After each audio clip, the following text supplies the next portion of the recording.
Welcome. I'm your host, Stefano, and this is When Leaders Talk, a podcast about leadership and, most importantly, about leaders. This is episode 14.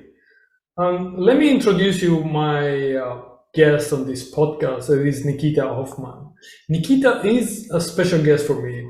One of the things that I say when I introduced this podcast is that I wanted to interview people coming from different industries, different sectors, and also leading different size of teams.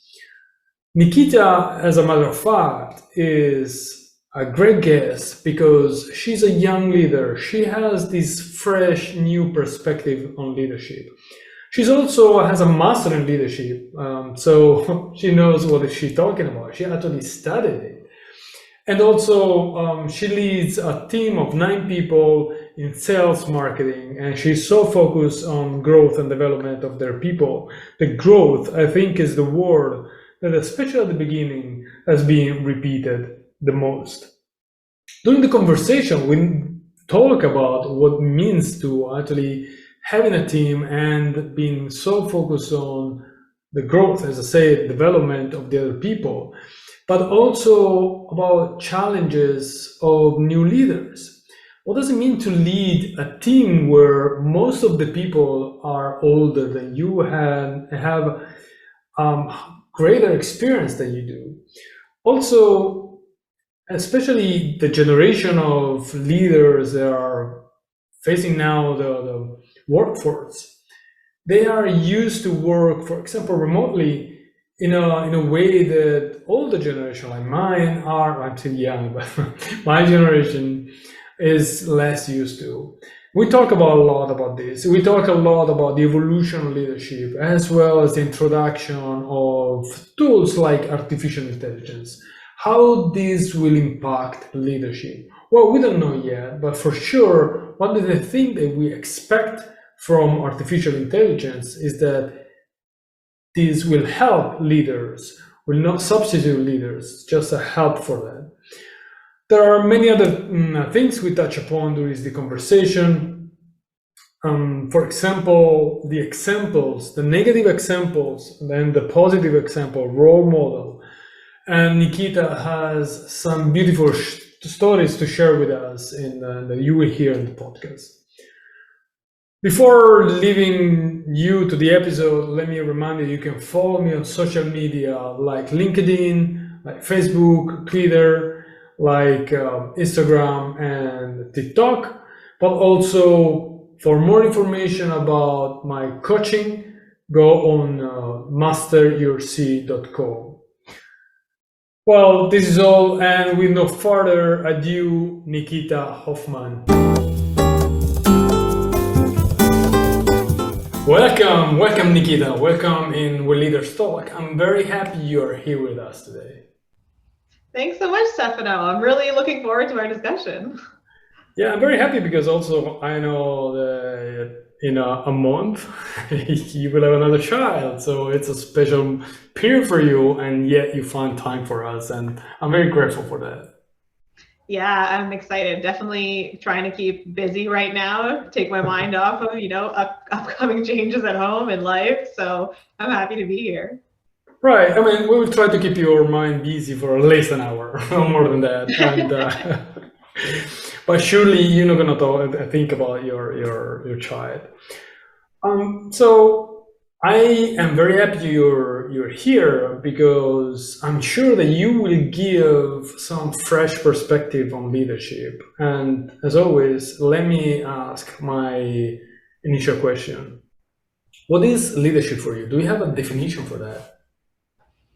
It's interesting because I feel like my definition of leadership changes a lot. It's changed, over the years. Oh, yeah. Based on my exposure to other leaders, based on academic learnings, based on my experience as a leader. And so I can tell you where I'm at currently for a definition of leadership. And it's probably in relation to my style of leadership. And different people identify with different styles, so this is obviously going to look different from one person to the next. But for me, I feel like leadership is about supporting the people around you to grow and to thrive and to do their best in the world, whatever that looks like. And the style to which I kind of gravitate the most towards doing that is there's an element of servant leadership. Like I am the type of leader who will take the back seat and want others to drive the car and evoke the change that they want to see in the world, from within. And I have a very authentic style leadership too. So it's about everybody having very unique strengths, very unique gifts that they bring to the world, and helping them to channel those things. Like first identify what is it that is that thing of theirs, and how can they bring it out to the world to help them thrive, help the people around them thrive. And so that's where I'm currently at when it comes from a definition of leadership. All right, thank you. Thank you for sharing that. And the interesting part, actually, as you say, it's something that is changing. Probably if I ask you the same question tomorrow or in a month from now, in a month you're going to be busy with something else, but maybe more. You're going to give a different definition. What are the events that really have impacted you as a leader, and also in understanding what leadership is the most in your life, in your career? Yeah, that's such a good question because it has really been multifaceted, and I can say so. I've been working in the corporate world now for a decade. I started in my early 20s in the pharmaceutical industry. And don't give away your age. yeah, maybe edit that part out. But I started, a decade ago, and I didn't know a thing about leadership.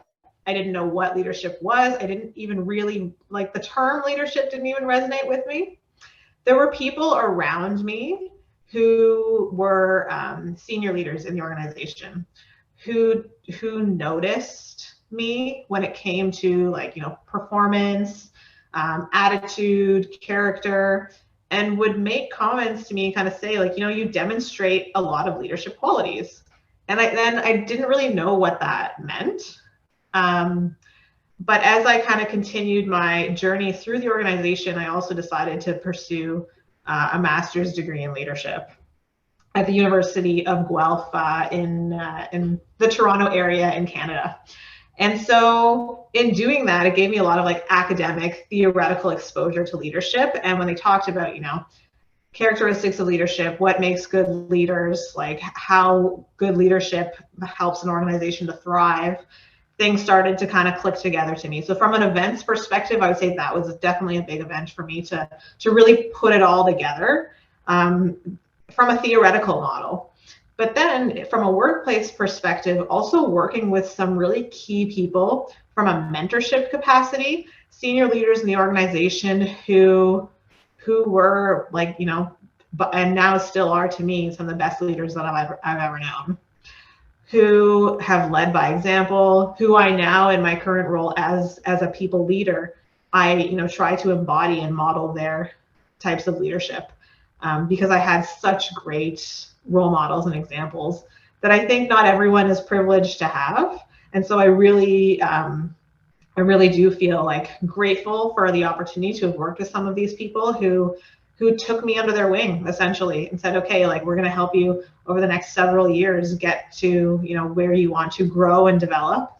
And so I would say again, just in terms of your question around what were the most significant events that kind of shaped that definition of leadership that I have, it would be from an academic perspective, just getting some exposure to courses and materials outside of the workplace, but then also having some support and advocacy within the organization from senior leaders who really went out of their way to support my development.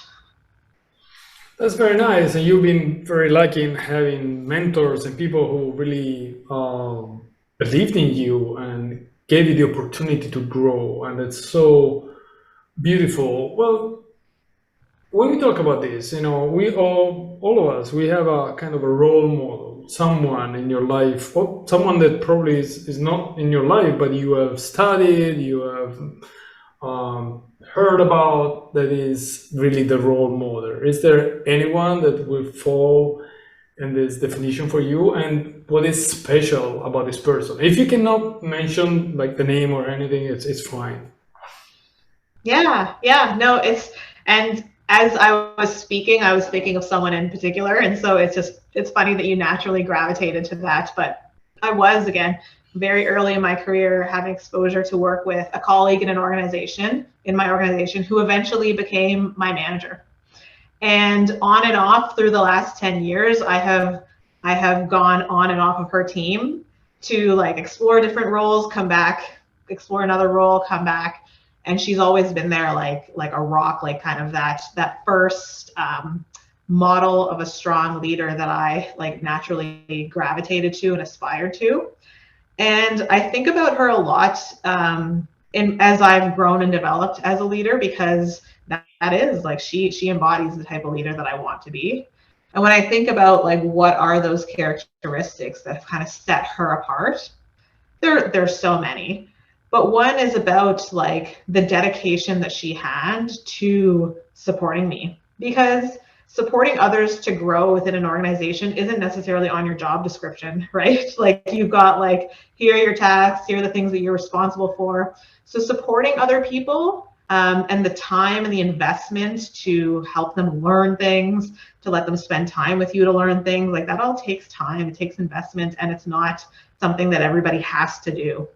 But I would say she spent a lot of time with me, really like brought me into meetings to get exposures to things that I had never seen before, sat with me side by side to teach me different skills over the years. That it is like there is a commitment, a dedication that's there that not all leaders have or do. And then there's also just in the way that she leads, like she's a very creative, flexible person. And so when I think about, a lot of people have, assumptions about like what is a leader, and they envision like, someone who stands at the front of the room, maybe pounds their fist on the table, takes charge of a meeting, and she is very much not like that, but still is one of the most successful people in the organization, right? Like she has these bright ideas, doesn't get bogged down by processes or rules. It's like, what is possible? And she's always in the headspace of what is possible with people, what's possible in our work, what do we need to do to get there, which has been truly inspiring. And I've been so fortunate to be able to work with her over the last decade, because not only did she help me take kind of the first few steps in my own leadership journey, but even now as a people leader is someone that I look to be like, okay, like it's almost like I could pressure test some of my own behaviors and the things that I'm doing against, like, what would she do? How would she look at it? To provide like, additional perspective. While you were talking, it came to my mind, actually, the person that in my career I have admired the most, and the fact that I really enjoy with him was how he was able to build trust. And trust was really the kind of fuel for motivation, was more than that, was the glue also for the team, the people, the crew at the time. Actually was the commanding officer of a ship. There is a word that you have used quite often since we started this call, is growth, right? What is that you, this is probably a tricky question, but what is that you want to achieve when you invest in growth? When you actually put an effort so that your team members can grow and can be better leaders themselves, for example. Yeah, for me, the investment is about, you see potential in someone, but there's some work involved to help them get there. And so that is like the weight, and the thing that you're kind of grappling with is, this person has all the characteristics and the soft skills maybe of what it's going to take to be, wherever you want to see them thrive. But will you put in the time to teach them? And know that it's, for some people it might take a lot, for some people it might take little, but it's because of the potential that you see. And I'm actually going through that right now with one of my team members who's very, very early in her career, like straight out of university now. This is her first kind of corporate job, and has demonstrated all the qualities of someone who is willing to work hard and to do what it takes to learn everything, whether it's studying certain materials, whether it's working, shadowing other people to learn, and is hungry to learn and absorb and to be a good performer. And so my job as a leader is, can I give her the tools to help her get there? That's nice. Okay, so you are a team leader, as you just mentioned, right? You have your team, and you just mentioned that actually one of your colleagues is a little younger, but I know that not all of them are younger than you, and actually you are a young leader. And we're not gonna say your age in this interview, of course. I don't think I look that young, but I appreciate the compliment. No, of course you do. Of course you do. So I'm very curious how you manage people that are older than you, and by definition, they might have even more experience than you have in that specific sector. Mm-hmm. What is that makes you an effective leader into, dealing? I know that dealing is probably not the best word to use in this case, but relating to this kind of people. Yeah, I think for me, it's always been about knowing what I know and knowing what I don't know, and acknowledging that very openly and very transparently. And so I actually came into this role declaring that to the team when I first took over. I believe that I was put in this position for a reason. And I think there's a lot that I can bring to support this group, and here are the different areas of strengths of mine. However, I know that there's a lot that this team is going to bring individually, as people, and as a group, that is going to far outweigh any strength that I have in that area, or any kind of what I could bring to that space. And so multiple different areas of the way that we work, they are stronger than me, and I love that. Like, I love that that is the caliber of the people that I have working with me. And so I think just overtly acknowledging the experience, the strength, and the skills that they bring, and knowing that is going to be something that they bring that I don't, and not focusing on the gaps, not focusing on, okay, this is a weak part of our relationship, but focusing on the strengths in our relationship. What are the things that I can help you with? What are the strengths that I can bring to this relationship that's going to help you thrive? And in those areas where maybe you have more experience, or you are, more well-versed in a certain topic that maybe I don't know as much about, who can I help pair you up with to get that learning if it's not me? So it's, for me, all just been about acknowledging, like, here's what I bring, but here's what I don't bring. And if you need that piece, who can I connect you with to get that? And I think just in doing that, really helped to build trust with those, especially those who have more experience or are, a decade or two older than me, because they know I'm not coming in as, this young know-it-all, thinks that, she knows the world, because I don't. But also just being able to show that vulnerability as a leader is that, yes, like, I understand that I'm your people leader, but I do not know nearly everything that you might think that I know. And just acknowledging that. That's nice. And what is exactly, if you would like to summarize, what is your superpower as a leader? Oh, what's my superpower? I don't know. You have to ask my team, I think. Well, some self-awareness out always. Yeah, yeah. I think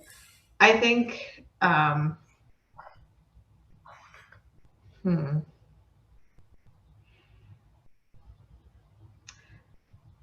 I think I have a superpower maybe in authenticity, in showing up authentically and also encouraging others to show up authentically. And in that, I kind of see that as being kind of like the root, and maybe there's different things that blossom from that, like allowing people to show up as their full selves. Um, there's a lot that can come from that, but I think that might be at the heart of it. Yeah, I agree with you. Actually, this is something that actually not many people really are able to do. I really think it's a superpower. You're right. We earlier we talked about positive models, and you mentioned that you've been lucky enough to have many good leaders. That show you the way to lead. Mm-hmm. I wonder if you, in your experience, you ever had actually quite the contrary, those leaders that are more less effective. Well, it's less a pleasure to work with Mm-hmm. them. Yeah, definitely. Now, I could say that I personally have not had the experience of having that type of leader directly, be my leader. But I have worked with teams who have had those types of leaders, and I've seen, oh my goodness, the ripple effect in terms of like the challenges that a team can face when they have an ineffective leader. Right. And what is that would make, I don't know, from the people you have met, I'm sure that you talk about it with them. Mhm. What is that make a leader less effective? If you can, once again, take the example from what you heard from these people. Yeah, yeah. I think there, like, at least one big theme that came out from leadership styles that I've heard about that have not been as effective is micromanagement. Oh, yeah. And like that can really be the thing that brings the whole team down, because micromanagement speaks to a lack of trust from the leader, lack of transparency, a lack of communication. And along with a micromanagement style, I think also often comes more of a dictatorship style leadership too, because you're kind of like, you are that leader who stands at the front and points, kind of like, do this, do this, do this. I'm going to be watching you. I'm going to be checking in on you. I'm going to be, calling you out when you're not performing well, maybe not recognizing when you are doing well.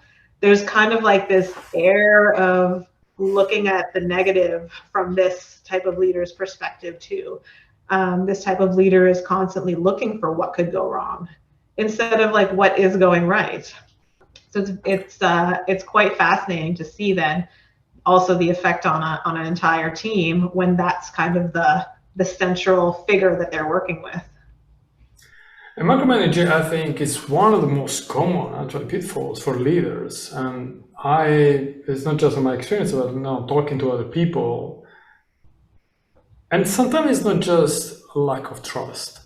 They might actually trust the other, they're just a way of doing, just the need to check and the need to be there. And I think some of them think that is good because so they show that they are fully involved. They don't understand actually the negative effect on their team members.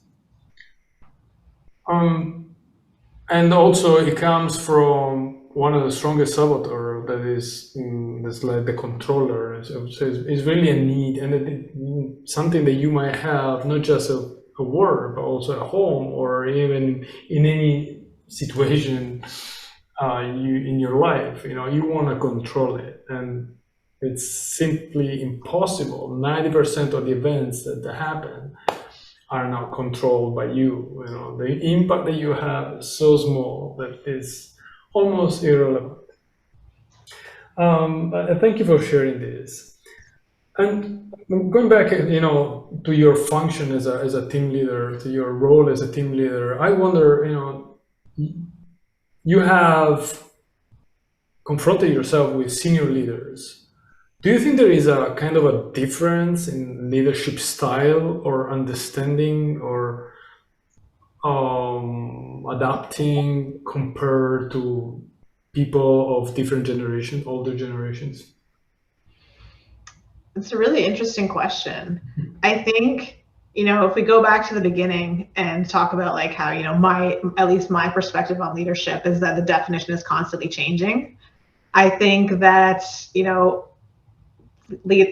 level leaders, senior leaders, leaders who don't necessarily have people reporting into them also need to constantly evolve with the changes um, in the definition of leadership, in what leadership looks like in their organization, and being able to adapt to that change, I think can make you thrive in all generations.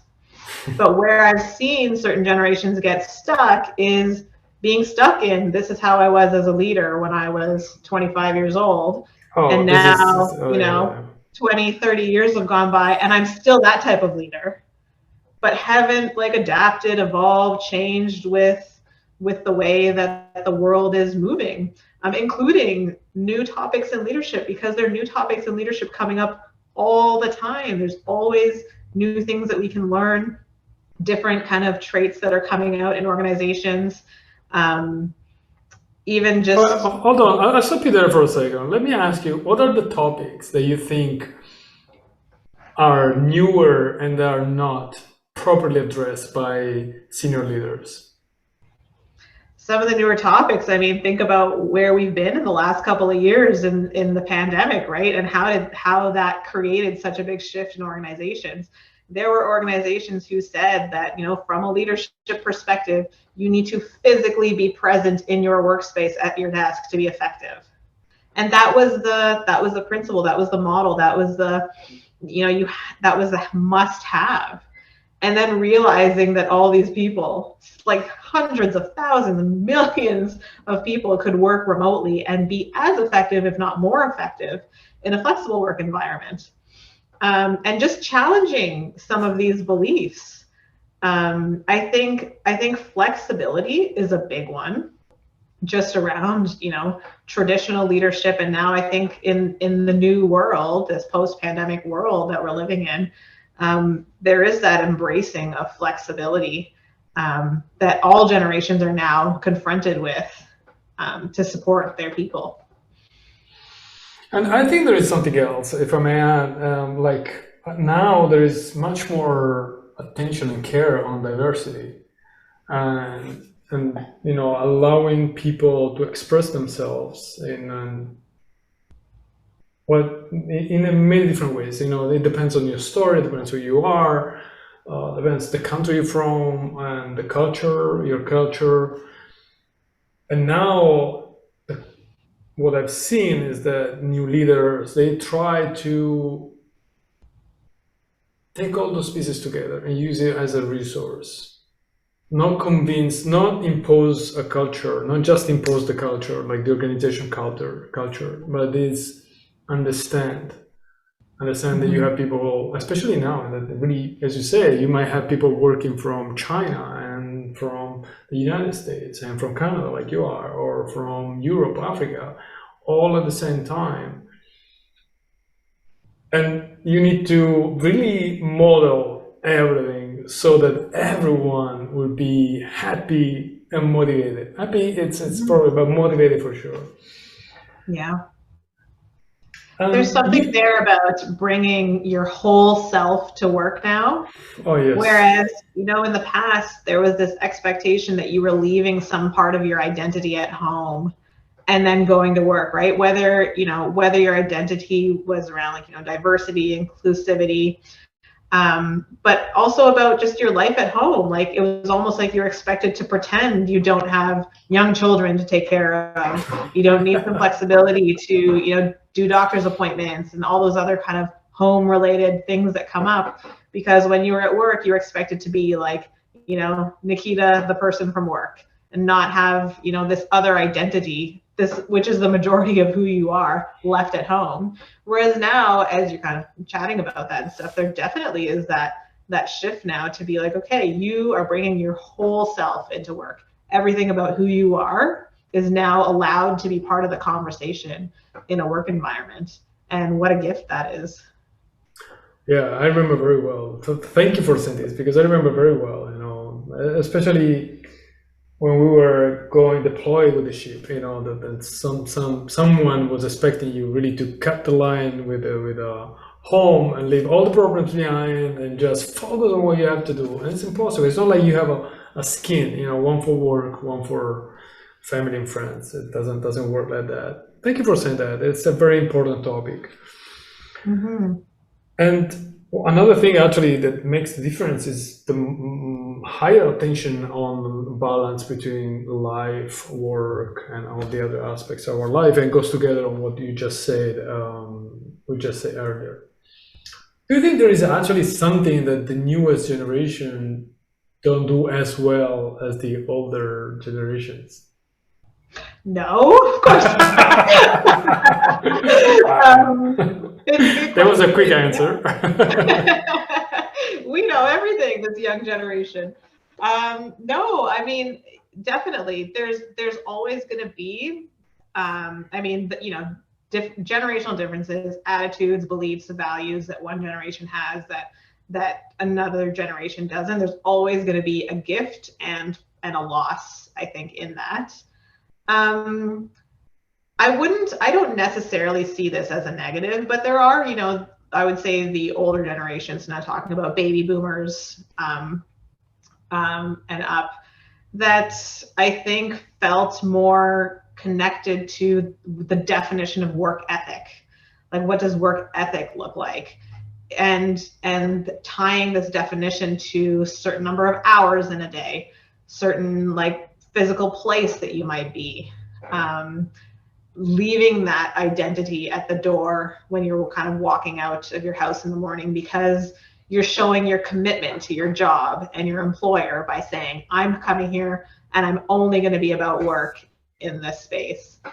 That I think we are now able to let go of. And do some people let go of it maybe a bit too much? It's possible, because there is like, we're still, I think, trying to figure out what is the sweet spot when it comes to molding our lives together from a work and a personal standpoint. And so I think, I don't know that we know yet what we're losing in going into that space, because we're still transitioning there. I don't know if you have any thoughts, but I know if you were to ask kind of the older generations, I think they would say there maybe is a loss of work ethic, from the way that they view what like hard work looks like. I think it's more like a different approach to work ethic, and it goes along with what I said earlier about a new way of balance life and work. I think all the generation were really, when we talk about balance, it depends on you. You can be fine working 60 hours per week, and you're happy and you're not gonna burn out, of course. One thing is what your identity is. Another thing is what the organization expects from you. That's completely different. So if you work in an organization where they do expect you to work 60 hours, 70 hours per week, but this doesn't suit you, of course you're gonna burn out. Of course you're gonna feel stress and lose motivation, and at some point you're gonna look for something else. But and then so this is my angle on the work ethic. But I was thinking, one of the things that you say earlier. Oh my gosh, I've lost because I was so focused on what you were saying. Okay, actually, no, that's the point. And you also mentioned the pandemic and how the new generation is more flexible, adaptable, and they know how to manage teamwork, even when everyone is at home working from the computer. How do you do that? What is that you need to be an effective leader and obtain the same or even better results in managing people if you're not there with them? What is the secret ingredient that you think you have to allow this to happen? Yeah, well, I can tell you, like, these are the exact shoes that I'm standing in right now in my current role. So I have 9 team members who are located all across the country physically. And and I don't get to see them more than maybe 3 or 4 times a year in person. And they don't get to see each other more than 2 or 3 times a year as a team. And so this is something that we talk about a lot and has been a big mission of mine is, doing effective work, but also feeling that connection. And I think that the connection actually fuels the work if you can do it well, like if you can find ways to bring people together. And so this has been like a trial and error for us, I would say, over the last year, figuring out what I think there is a conversation to be had when you're working with people who are stationed all across, a certain area and working remotely, having conversation with the group about what do you all need in terms of connection and support, because that's going to look different for everyone. People are going to have a different list of what their expectations are in that space. And so, I've got team members who say they want to have, team virtual meetings at least bi-weekly. I have others who say I'm good with just the once a month. And so bringing that kind of mix together to say, okay, we're going to have optional meetings that you can join if you just need some connection and support. And then we're going to have the mandatory meetings that are going to be the things that are going to drive us forward. And leveraging technology, like we have to leverage technology in a way that allows us to have dynamic experiences from a home environment, leveraging video capabilities when appropriate, leveraging, breakout room discussions in meetings where appropriate. There's so much about the physical environment that we can replicate online, but not everything. There is definitely, I would say, there's definitely a loss in what I would call like water cooler conversations, all those types of things where you are in an office physically walking down the hallway and you see, oh, like so-and-so's over there. And you wouldn't at home reach out to that person, but because you see them now in the office, you're going to go have a conversation, build that relationship. Those are the things that are missed that I think we are still trying to figure out how to struggling a little bit. Yeah, in the virtual space. Yeah, but there are a lot of benefits with remote working, and a lot of people are happy about it. Also, because in terms of logistics, you save sometimes really 1.5 hour of even 2 hours total per day of movement from home to work and vice versa. No, I totally understand that. And yeah, and on this, I grasp that how my generation probably is still conflicted about this remote working. And of course, you cannot really do everything from remote. There are things you have to go in the office and do in the office. But when we talk about leadership and when we talk about motivation, I was raised having a leader looking at me from a few centimeters away, and talking straight to me, not through the camera. I think this is the difficulty of older generation. I'm young, but I'm talking for others. That's what I heard. Yeah. It's not me. And yet, you hear important leaders. You take Elon Musk. He's really pushing hard on having everyone back in the office. What do you think about it? Yeah. I mean, Elon Musk is not old. He's not young, I guess. What do you think about his willingness to have everyone back in the office, even for Twitter? Yeah. I really think every organization is different and their needs are going to be different. So there is, I just feel like what is missed in these mandates to come back to the office is helping people understand the why. And they have to have a really good why, because is it going to be a reason that that helps your company to thrive, perform as a company? Or is the reason we have a lease on this space whether we're paying money into, whether it's rent in a building or we've purchased, this building and we have all these facilities that we have to take advantage of, and that's why you need to come back. Is there a lack of trust in your people that they're doing the work from home and you need to see them physically there? People need to understand the why, and it needs. I understand. And we're talking about evolution. There is one aspect that now, there is a lot of talking about artificial intelligence, and this is going to impact every single aspect of our lives. How do you think it's going to impact leadership? I think when incorporate it, there's really smart technology that can really, understand emotion, understand people in a way that can make us more effective, but at what cost? And I don't think we know that yet. No, we don't know yet. We don't know yet. I think he will impact in a way, somehow. It's going to be a tool that we can use, also as leaders. And there's something.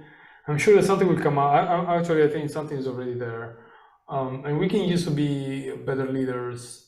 But it's not going to take over for sure. I mean, it's not like it's going to take the job of a leader, at least for now. At least for the next few years, right?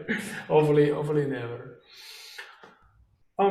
Yeah, and the evolution of leadership is something I'm very curious about. I don't know. You say you studied leadership. You have a master in leadership. So, what do you think is the evolution of leadership? Where do you think is where the leaders are going? Actually, where the styles are going in the next, I don't know, 10, 20 years?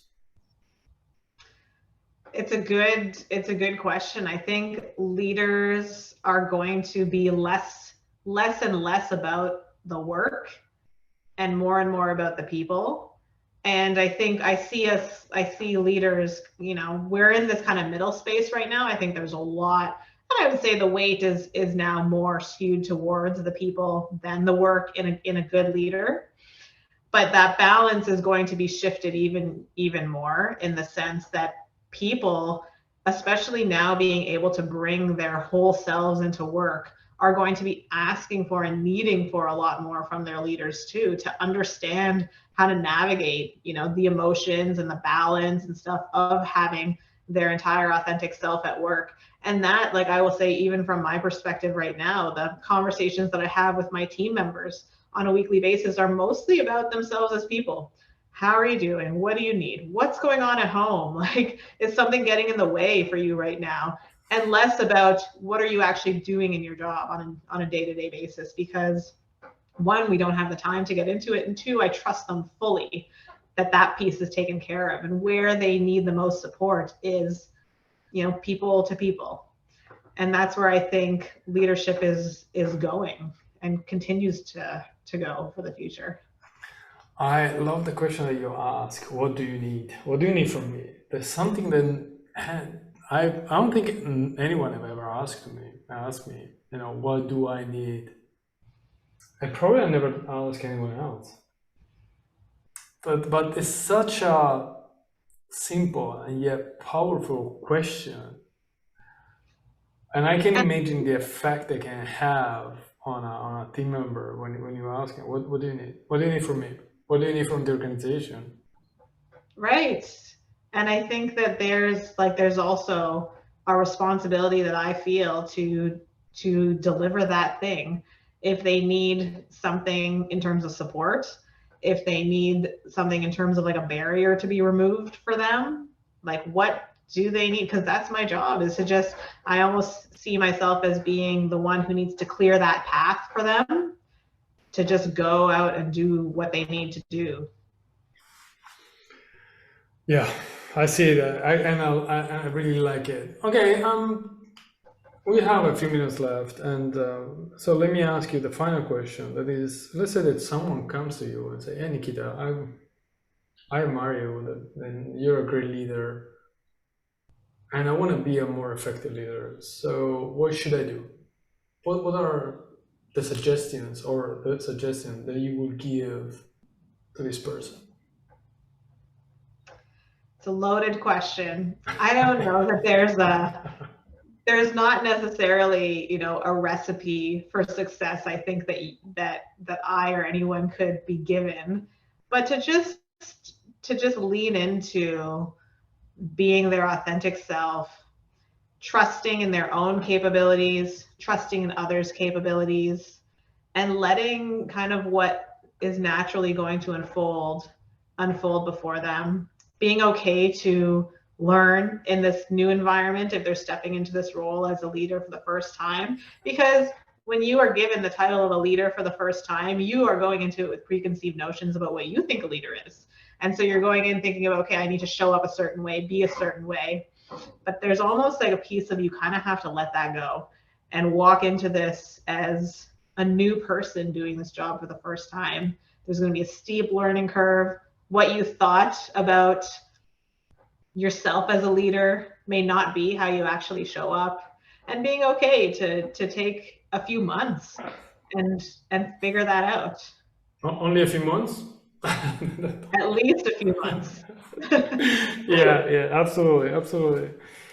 Okay, Nikita, thank you very much. And as I said, I really appreciate the fresh perspective you have on leadership. And actually, that's why I like to interview people really that can give different angles on this huge topic. Also, because leadership is not just a matter of leading others; it's about leading ourselves. So once again, thank you very much for having me with us, and best wishes for the incoming child. And well, probably in the future we will have you back as a guest. I hope so.